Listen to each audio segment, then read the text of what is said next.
Quando a lama virou pedra e mandacaru secou, e a ribação de sede bateu asa e voou.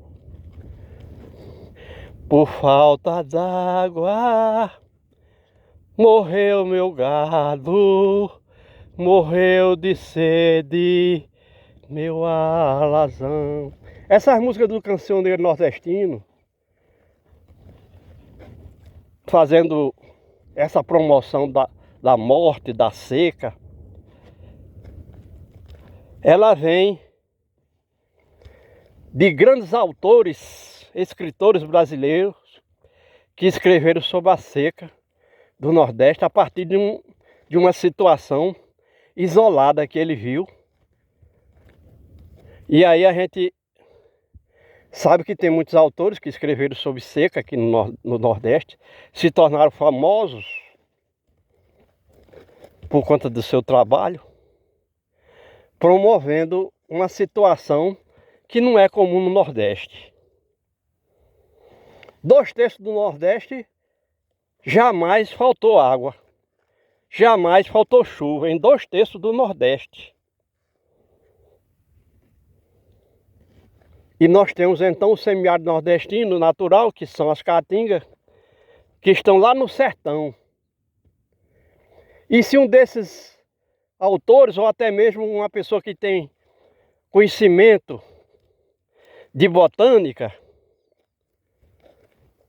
chegasse aqui, chamaria isso de caatinga, porque caatinga na palavra indígena significa clareira. Clareira! Ou seja, áreas com até 2.000 metros quadrados que não tem planta permanente. Aqui nós estamos vendo o caso, só que aqui é o homem que destruiu. Isso aqui nós estamos no Agreste, que é uma área de cerrado com uma vegetação muito densa, podendo ter até 3 elementos vegetais a nível de árvore e arbusto por metro quadrado. Plantas de grande porte como umburana, angico, aroeira. Plantas de grande porte, porque aqui é cerrado, porque aqui é agreste, porque aqui a oferta de chuva é relativamente alta.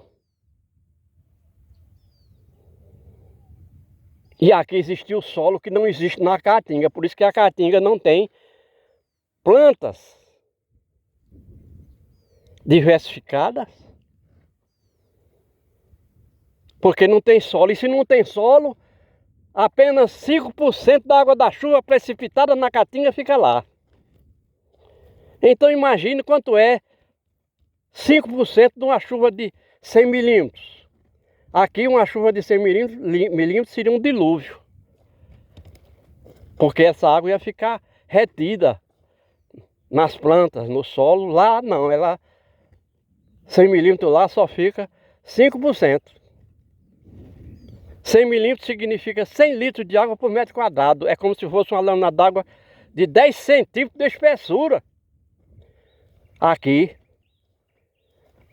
pelo menos 40% dessa água ficaria retida no solo que existe ou existiu e nas plantas que existiram aqui. Mas na caatinga não. Na caatinga, a clareira que a gente está vendo aqui, lá é comum, porque não tem solo. E o solo é o quarto elemento da natureza. Então aqui, naturalmente, existia um solo de 1 metro de espessura. Pelo menos 60% da água da chuva precipitada aqui, de uma chuva de 100 milímetros, ficaria retida nas plantas e no solo.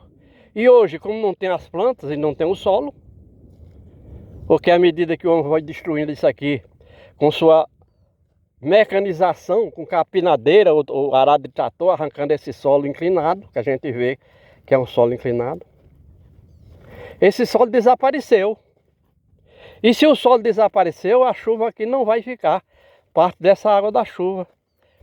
E além do mais, sem a cobertura vegetal, a perda de água aqui do chão é de no mínimo 3,5 litros por metro quadrado ao dia. E com as plantas que existiu aqui, a cobertura vegetal nativa, natural, essa evaporação era praticamente zero. Então a gente vê aqui que o homem vai desmatando, ele não permite que nasça a planta aqui, porque ele acredita que ao eliminar as árvores e arbustos vai surgir espaço para nascer o pasto do gado. E a gente vê que pasto é. Esse pasto morre.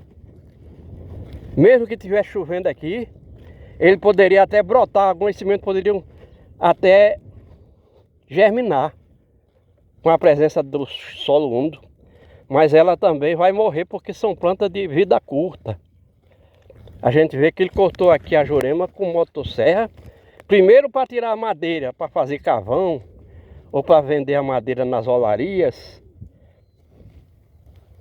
que aqui no Nordeste tem muito. Ou para vender nas padarias, nos fornos, que faz o pão, que queima a lenha para poder aquecer o pão. Então, não deixa um pé de planta aqui surgir, porque ele acredita que assim está conseguindo colher essa madeira para vender, fazer carvão. E também, ao mesmo tempo, está abrindo espaço para nascer o pasto, que não existe. O pasto não existe na maior parte do ano.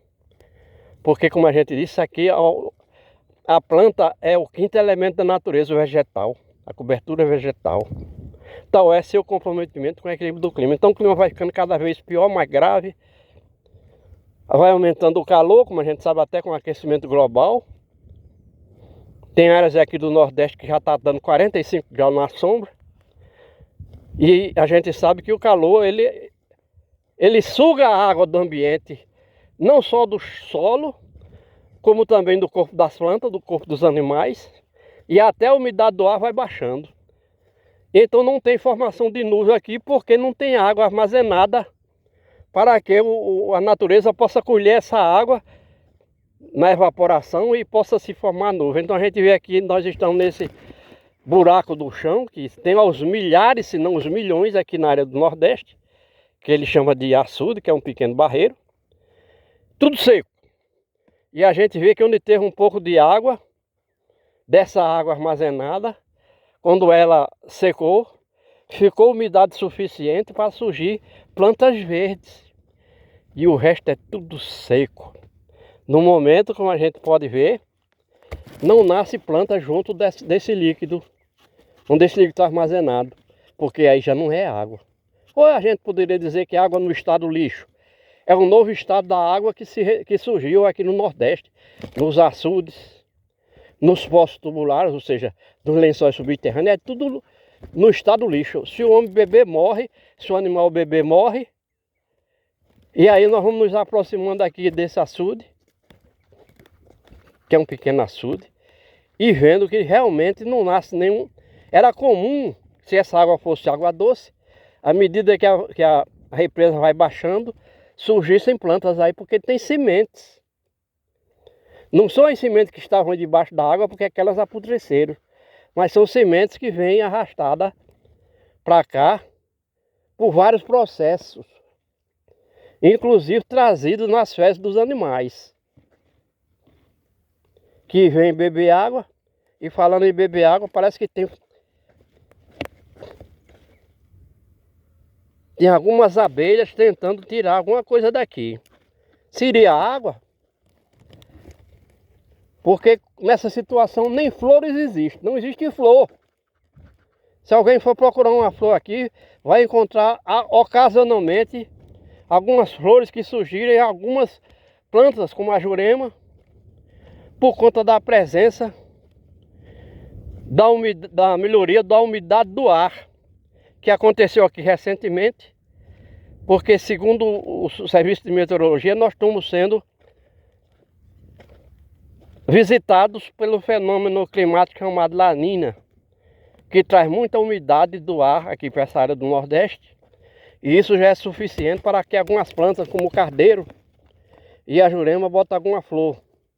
E aí nós caminhamos aqui às margens desse lago, ou seja, nós estamos aqui no Purão do Açude, caminhando no Purão do Açude, porque nós falamos de flor e vamos descobrir se tem flor aqui.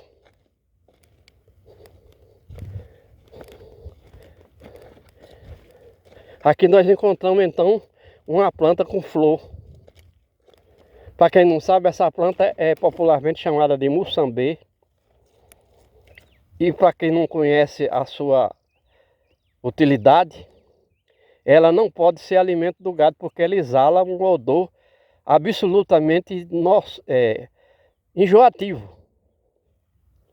E tem uma espécie de substância pegajosa ao seu redor que quando o animal vai abocanhar, vai sentir um mal-estar extraordinário. Então isso aí seria o Moçambê. E a única finalidade para o homem que a gente conhece aqui é que a rezadeira do Nordeste usava essa planta, não sabemos por que, espiritualmente tem alguma resposta, para fazer a reza.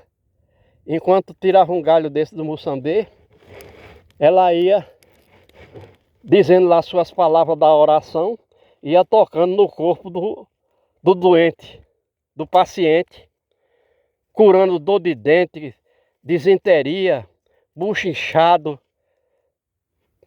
A disenteria aqui é chamada de caganeira, na nossa linguagem. Tudo isso o homem acreditando curava. Mas a gente não sabe qual é a ligação que existe entre uma planta, no caso uma planta dessa aí, que o gado não come porque é absolutamente intragável e talvez indigesta, era usada então para tirar o mal olhado que a rezadeira podia tirar nas suas rezas usando esse galho. E sabia-se que à medida que ela ia fazendo a sua reza, a rezadeira, que muitas vezes também era parteira, pegava menino, como se diz aqui, ela ia vendo no galho, que o galho ia murchando, o tipo de doença que aquele paciente estava sofrendo. São essas coisas que a gente tem que dizer, porque educação ambiental engloba todas as formas de conhecimento humano. Então nós mostramos aqui uma única planta com flor, e as abelhas estão vindo aqui vendo, provavelmente tirar algum néctar. Portanto, a planta não é também, nesse caso, pelo fato de ter flor, em pleno seca de verão, em plena seca, sem chuva, ela botar flor, já mostra que ela não é totalmente maléfica, como alguém poderia imaginar, por ela exalar um odor enjoativo que faz com que os animais não se aproximem dela. No caso, os animais, o gado bovino, que são herbívoros. E aí nós mostramos que ela tem essa finalidade porque ela é uma leguminosa. Está aqui as vagens. Então as vagens aqui do Moçambê mostra que ela é uma leguminosa. Então, por ser uma leguminosa, ela tem nas suas raízes umas bactérias nitrificadoras que se alimentam do nitrogênio do ar, que é o principal nutriente das plantas. Então a bactéria consegue tirar do ar o nitrogênio, ela morando na raiz da planta, e ela consegue tirar o nitrogênio do ar por intermédio de sua presença na raiz. E aí o nitrogênio vai circular no corpo da planta, por conta da presença dessa bactéria nitrificadora, que consegue tirar o nitrogênio do ar, que é o principal nutriente das plantas. Então nós, com uma pequena dissertação aqui, verbal, nós mostramos aqui o milagre da vida, no caso uma planta, botando flores em plena seca, num terreno totalmente seco, porque nós relacionamos ela com uma situação de que, sendo ela uma leguminosa, e a gente sabe que ela é leguminosa porque tem seus elementos, os grãos em uma vagem, e por isso mesmo ela é leguminosa, e por ser leguminosa ela tem bactérias, que são micro-organismos, morando em suas raízes, que se alimentam do nitrogênio do ar por intermédio do corpo da planta. Educação ambiental é isso, ao vivo, e engloba todas as formas de conhecimento humano.